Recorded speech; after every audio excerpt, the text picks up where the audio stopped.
Hello friends, welcome back to the channel. आज की video में हम जो सा टॉपिक पढ़ने वाले हैं ये हर एक कॉम्पिटेटिव एग्जाम के लिए बहुत इंपॉर्टेंट है और स्पेशली यूपीएससी के लिए। और यूपीएससी में प्रीवियस ईयर में क्वेश्चंस पूछे भी गए हैं, तो इस टॉपिक को हम लोग बहुत ध्यान से पढ़ेंगे। और मेरी पूरी कोशिश रहेगी कि मैं Gandhara school of art, Mathura school of art और अमरावती स्कूल ऑफ आर्ट में आपको अच्छे से डिफरेंस बता पाऊं, और वो भी मैंने बहुत ईजी लैंग्वेज का यूज किया है कि आपको हर एक पॉइंट अच्छे से समझ आ जाए। तो चलिए शुरू करते हैं।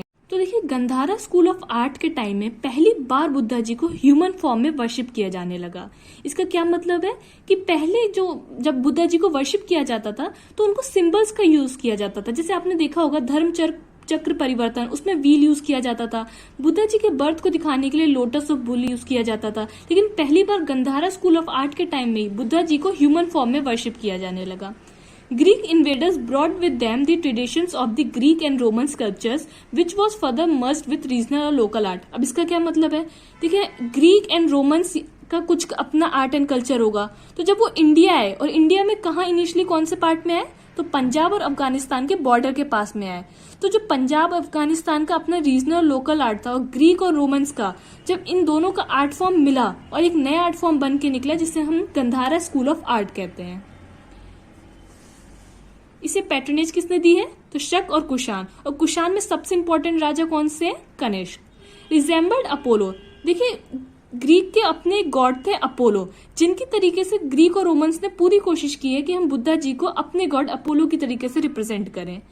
Seated and standing cross leg position, ये आपको ध्यान देना है कि Buddha ji Gandhara school of art के टाइम में सीटेड और स्टैंडिंग पोजीशन दोनों में पाए गए हैं। वही आप मथुरा में देखेंगे तो मोस्टली सीटेड फॉर्म में ही पाए गए हैं। टॉलेस्ट स्टैचू कहाँ मिलता है हमें, बमियान अफगानिस्तान में, जिसे आज की डेट में तालिबान ने डिस्ट्रॉय कर दिया है।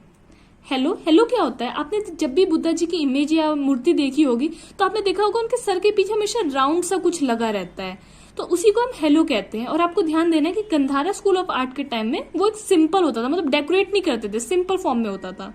और आपको एक और जो इंपॉर्टेंट चीज है ध्यान देने वाली, वो है मस्कुलर बॉडी, यानी बुद्धा जी की बॉडी पे ज्यादा कॉन्सेंट्रेट किया गया है। फेसियल एक्सप्रेशन पे भी किया गया है, पर ज्यादा उनको मस्कुलर बॉडी यानी बॉडी अच्छे से दिखाई गई है। उनकी बहुत पतला कपड़ा दिखाया गया है जिससे कि उनकी बॉडी को अच्छे से दिखाया जा सके। की फीचर्स क्या है इसके, 4 टाइप्स ऑफ हैंड जेस्टर्स। देखिए, बहुत इंपॉर्टेंट है, एक हैंड जेस्टर तो यूपीएससी ने ऑलरेडी पूछ भी रखा है, तो आप इस टॉपिक को अच्छे से पढ़िएगा। तो सबसे पहली मुद्रा कौन सी है, अभय मुद्रा। ये क्या शो करती है, इंडिकेट फियरलेसनेस यानी डोंट फियर। देखिए, मैं साइड में इमेजेस भी लगाती जाऊंगी तो आप उस पर भी ध्यान देते जाइएगा। ध्यान मुद्रा क्या इंडिकेट करती है, इंडिकेट मेडिटेटिव पोजीशन। धर्म चक्र मुद्रा means turning the wheel of law.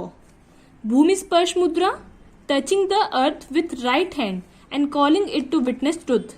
यही वाली मुद्रा आपसे यूपीएससी ने ऑलरेडी पूछ रखी है, लेकिन आपको ये चारों याद रखनी है। कब कौन सी पूछ ले, वी नेवर नो। अगला जो हमारा है वो है मथुरा स्कूल ऑफ आर्ट। तो देखिए, मथुरा आपको पता है ऑलरेडी कि यमुना बैंक के अक्रॉस है, तो आपको ये याद रहेगी। मथुरा में फर्स्ट इमेज किसकी पाई गई, तो कनिष्क। और ये किस डायनेस्टी से बिलोंग करते थे, तो कुषाण डायनेस्टी से। डेकोरेटेड हेलो, देखिए मैंने आपको मथुरा में तो आपको डेकोरेटेड बताया, लेकिन गंधारा में क्या बताया था, सिंपल हेलो था। वहीं यहाँ पे इमोशंस पे ज्यादा यानी फेशियल एक्सप्रेशंस पे ज्यादा कॉन्सेंट्रेट किया गया रेदर देन मस्कुलर बॉडी, जो कि हम गंधारा स्कूल ऑफ आर्ट में देखते हैं। अब बात करते हैं अमरावती स्कूल ऑफ आर्ट के बारे में। फोकस्ड ऑन डायनेमिक इमेजेस और नैरेटिव आर्ट। देखिए, जैसे गंधारा स्कूल ऑफ आर्ट और मथुरा स्कूल ऑफ आर्ट में बुद्धा जी को ह्यूमन फॉर्म में वर्शिप किया जाने लगा, लेकिन अमरावती स्कूल ऑफ आर्ट में ऐसा कुछ नहीं था। उन्हें आज भी सिंबल्स की तरीके से ही वर्शिप किया जा रहा था। रिवर, कौन सी रिवर के क्रॉस अमरावती सिचुएटेड है, तो कृष्णा रिवर। देखिए, साउथ में है, तो आप इससे याद रख सकते हैं कि अमरावती स्कूल ऑफ आर्ट का है साउथ में। मेजर सेंटर्स कौन से थे, तो अमरावती एंड नागार्जुन कोंडा, ये आपको याद रखना, ओके। पेट्रोनेज किसने किया इसे, देखिए साउथ की डायनेस्टी है तो सतवाना रूलर्स ने। की फीचर्स क्या है, Tribhanga posture, the body with 3 bends. देखिए, आपने देखा होगा कोई से भी इमेज है वो पहले ऐसे जा रही है, फिर ऐसे, फिर ऐसे, मतलब उसकी शेप ही ऐसी हो गई है, ऐसे। तो इसी को हम लोग कहते हैं त्रिभंग पोस्चर। चलिए, अब हम एक एक करके इन सब के बीच में अच्छे से एक और बार डिफरेंस देखते हैं, उससे आपको अच्छे से एक्सप्लेन हो जाएगा। तो अब हम एक चार्ट की हेल्प से गंधारा, मथुरा और अमरावती स्कूल ऑफ आर्ट के बीच में डिफरेंस जानेंगे। तो high influence of Hellenistic and Greek art feature. देखिए फॉरेन से आई हुई है, मैंने आपको पहले ही बताया था, ग्रीक और रोमन्स लाए थे, इसलिए हेलेनिस्टिक इस पे इन्फ्लुएंस है। और ये जो हमारी मथुरा इंडिया की ही है, इसलिए इंडिजिनस इन नेचर। और हमारी अमरावती भी इंडिया की है, तो इंडिया का ही इस पे इन्फ्लुएंस रहेगा। सेकंड है, गंधारा में ग्रे सैंडस्टोन यूज होता था। ये इंपॉर्टेंट पॉइंट है कि गंधारा में कौन सा सैंडस्टोन यूज होता था, तो ग्रे, और इसमें रेड और इसमें व्हाइट मार्बल। ये यूपीएससी कभी भी पूछ सकता है, तो ये आपको याद रखना है, ये इंपॉर्टेंट पॉइंट है, आप इसे टिक कर ले अपने पास। उसके बाद गंधारा में हमें मेनली बुद्धिस्ट इमेजेस फाइंड हुई हैं, और वहीं मथुरा में अगर बात करें तो बुद्धिज्म, जैनिज्म और हिंदू तीनों रिलीजन के हमें फाउंड हुए हैं। और अमरावती में भी सिर्फ बुद्धिज्म, यानी बुद्धिज्म हमारा बहुत इंपॉर्टेंट टॉपिक है। अब जब भी कोई सी भी एग्जाम की प्रिपरेशन करें तो बुद्धिज्म टॉपिक को बहुत अच्छे से पढ़े, कहीं पे भी कुछ भी स्किप ना करें।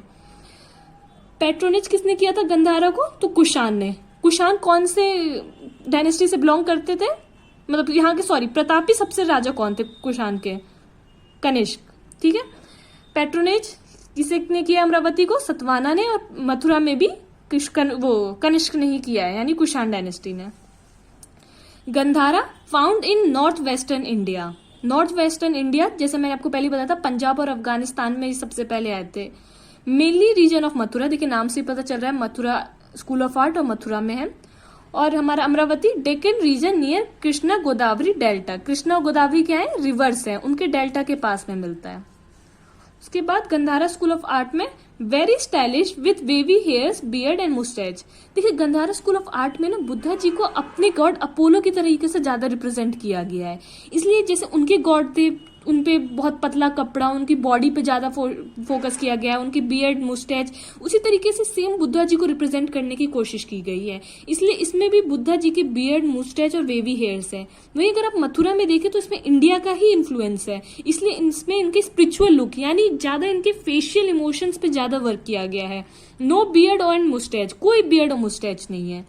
और मथुरा में मेनली डेपिक्ट स्टोरीज ऑफ जटाकास। जटाकास क्या होती है, बुद्धा की प्रीवियस बर्थ की जो भी स्टोरीज होती है उन्हें हम जटाकास कहते हैं। और आपको बताना है कि मैं कमेंट सेक्शन में, मैंने आपको पहले भी बताया कि इन तीनों में से कौन सी ऐसी स्कूल ऑफ आर्ट है जिसमें बुद्धा जी को सिंबल्स के फॉर्म में रिप्रेजेंट किया जाता था।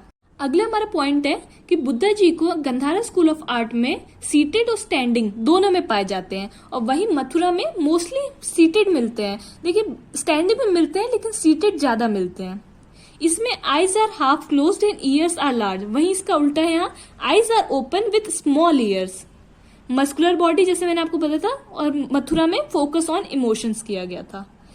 तो अगर आपको ये वीडियो सच में पसंद आई हो तो चैनल को सब्सक्राइब करें और इस वीडियो को लाइक करें। Thank you.